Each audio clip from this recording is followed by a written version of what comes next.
Alors, Bassem Brekki, le blogueur lyonnais et influenceur condamné à 1 an de prison dont 6 mois ferme. On en a déjà parlé hier pendant une petite vidéo où on donnait vraiment les détails, les premiers détails à chaud et où je parlais surtout du sujet, du danger d'accuser les gens alors qu'on n'est pas certain, surtout sur le net, pour que je expliquais tout simplement pourquoi c'était, à mon avis, si mauvais que ça.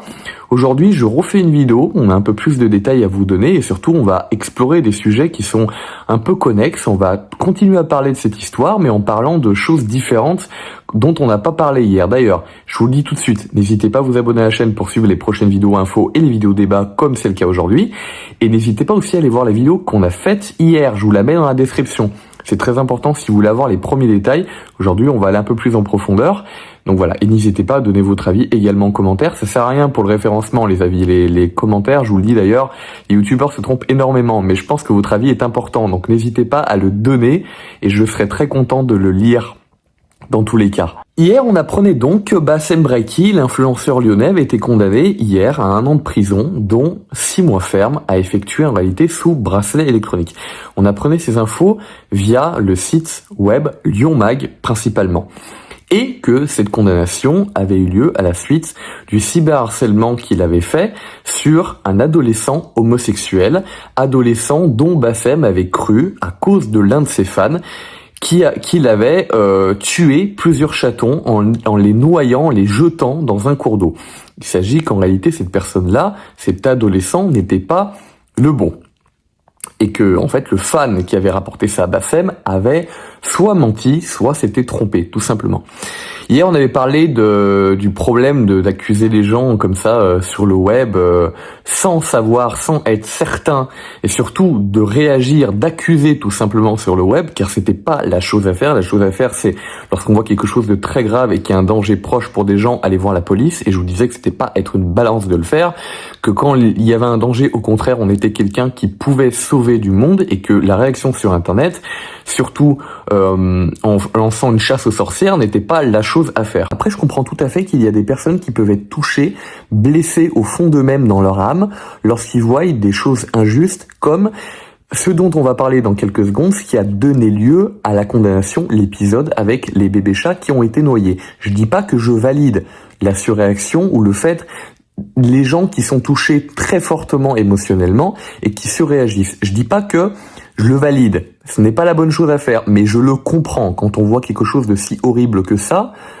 je comprends que ça peut toucher, je comprends que ça peut faire réagir, mais c'est pas la chose à faire. En réalité, aujourd'hui, on obtient de nouvelles infos au fil du temps, au fil des heures, comme quoi en réalité, les choses n'étaient pas exactement comme elles ont été annoncées. Il y a bien cette histoire de chats qui ont été noyés, mais cette histoire concerne un premier adolescent que Bassem a présupposément cyberharcelé, enfin en tout cas exposé, et puis ensuite sa communauté l'aurait cyberharcelé par la suite, parce que je vois mal peut-être que c'est le cas, je sais pas, mais je vois mal un adulte comme lui cyberharcelé tout seul sur le long terme, parce que le cyberharcèlement, c'est la définition, c'est que ça doit être fait sur le long terme. Donc je pense que c'est plutôt sa communauté qui, après qu'il l'ait exposé publiquement, l'a cyberharcelé. Je pense que c'est plutôt ça qui s'est passé. Et la deuxième info qu'on apprend aujourd'hui, c'est qu'en réalité, il s'agit d'un autre homme, c'est-à-dire c'était 2 personnes différentes, qui étaient homosexuels et dont Bassem avait dérapé par rapport à lui sur un live TikTok. On apprend aussi, et c'est la 3e info que je voulais vous communiquer ce matin, c'est que dans la réalité, cette condamnation, parce qu'il y en a beaucoup qui s'en plaignent, qui se disent mais c'est vraiment abusé que Bassem ait été condamné pour si peu entre guillemets, parce que c'est pas une histoire de meurtre, c'est pas, même si le cyberharcèlement ça peut faire vraiment du mal énormément, ça peut détruire des familles, ça peut détruire des personnes, mais il y a beaucoup de personnes qui comprenaient pas, qui se disent oui, il y a des gens qui il y a des gens qui tuent, et ils sont condamnés à très peu, et Bassem là il prend 1 an de prison, également Ragnar il y a quelques jours, ils comprenaient pas cette condamnation.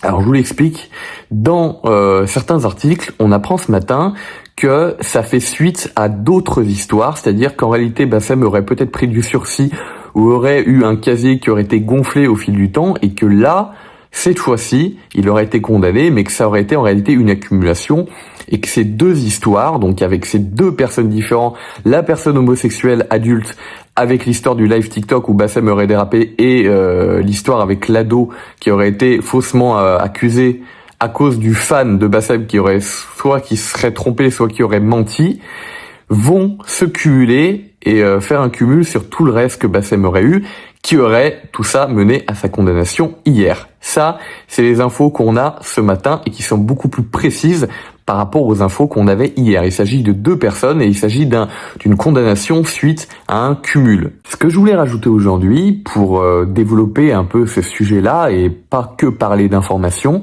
je vous ai dit hier dans la vidéo que j'ai sortie sur la condamnation de Bassem que je l'avais connu. Je l'avais connu en 2016 lorsqu'il s'est arrêté dans ma ville, ville dans laquelle habite aussi un très très gros youtubeur actuellement, qui n'était pas gros youtubeur lorsque j'étais youtubeur au début de mon adolescence en 2012-2015.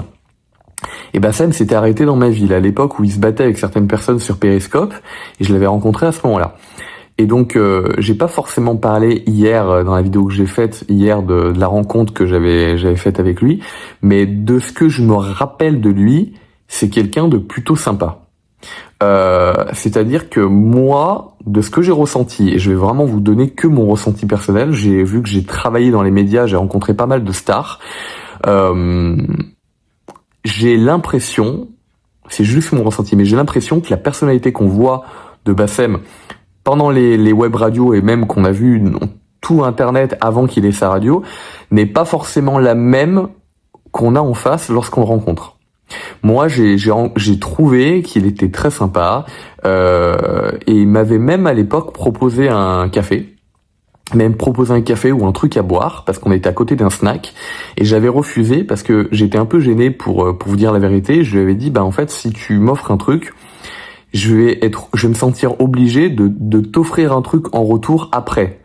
Et le problème, c'est comme on risque de pas se revoir parce que après il repartait, j'étais gêné de pas pouvoir lui donner quelque chose en retour et que ça soit juste lui en tant qu'influenceur qui passe et qui m'offre un truc et que je puisse pas lui offrir de trucs en retour. C'est pour ça que j'avais refusé à l'époque. Et je l'avais trouvé très sympa et loin, très très très très loin d'être quelqu'un agressif ou quelqu'un qui glisse en permanence en disant des trucs vulgaires. Donc je pense que c'est aussi une partie aussi de son personnage en ligne. Après, le sujet de cette vidéo, c'est, je pense que je vais l'appeler comme ça au niveau du titre, Bassem, le danger de la surréaction. C'est sa personnalité, la surréaction. Les dramas, le fait de parler de sujets touchy en rentrant vraiment dans les sujets, en étant sans langue de bois, Bassem ne serait pas Bassem si il n'était pas comme ça. C'est-à-dire que ce qui attire souvent lors d'animateurs encore plus dans les médias, c'est le cas aussi pour les personnes qui font de la musique ou de l'art de manière générale, mais je pense que c'est encore plus le cas dans les médias. Ce qui attire, c'est pas vraiment ce que les gens font, parce que il y en a plein qui font de la radio, il y en a plein qui font de la télé. En fait, le média, c'est la même chose, le format, c'est la même chose. La chose qui attire vraiment vers une personne, c'est sa personnalité. Voilà, et c'est ça qui est vraiment unique. Donc c'est pour ça que je pense que Bassem ne pourrait pas être Bassem, ne pourrait pas attirer tant de monde s'il n'était pas unique comme il est. Et ça ne pourrait pas marcher s'il n'était pas comme il est. Donc la surréaction, c'est son truc, d'accord ? Ce que je voulais dire dans cette vidéo, c'est que la surréaction, de manière générale, je pense que c'est pas forcément une mauvaise chose, c'est une chose, on pourrait en penser ce qu'on veut en fonction de comment on pense, hein, chacun a son avis. Mais je pense que même si chacun a son avis, c'est une chose qu'il faut doser. Parce que je sais pas comment, moi j'ai l'impression, je vais pas dire de bêtises, je vais pas dire de conneries, vu que j'ai pas des personnes que je connais dans sa radio, donc je vais pas m'avancer à affirmer des choses que je ne connais pas. D'ailleurs, s'il y en a qui savent dans les commentaires, dites-le moi. Je sais pas si dans sa radio, il y a des personnes qui sont filtrées. Si tout le monde est filtré, si tout le monde n'est pas filtré, moi j'ai l'impression à écouter la radio que ce n'est pas filtré. Faut savoir que moi au départ, si vous prenez ma carrière uniquement à l'adolescence, je viens de YouTube. J'ai eu une première période de YouTube lorsque j'étais ado et ensuite je suis rentré dans les médias. Pas les médias radio, les médias en ligne. Je travaillais pour un très très gros média Et là, ensuite, je suis revenu récemment sur YouTube avec cette chaîne de médias, pas de personnes. Hein. Je suis tout seul à l'animer pour l'instant. C'est plus une chaîne de médias. Tout étant que c'est sur YouTube. Mais on va dire que si on prend ma vie professionnelle de base, je suis originaire des médias. Donc je connais un peu la radio. Je connais un peu comment ça marche, pas autant que si j'avais travaillé à fond dans la radio, mais je connais les bases. Et à entendre la radio de Bassem, j'ai l'impression que les gens l'appellent directement et ne sont pas filtrés. Alors dites-le moi dans les commentaires si vous avez des infos vérifiées à ce sujet, si vous connaissez des gens qui peut-être travaillent dans sa web radio, qui vous ont dit que c'était filtré ou pas filtré. Mais c'est toujours ça le danger. Si c'est pas filtré, c'est d'avoir des gens qui arrivent et de pas pouvoir les gérer, parce qu'en fait Bassem il a énormément de personnes qui arrivent et je comprends, si c'est pas filtré, s'il a pas de personnes derrière qui sont là pour l'aider, je comprends que ça soit extrêmement compliqué, voire totalement impossible.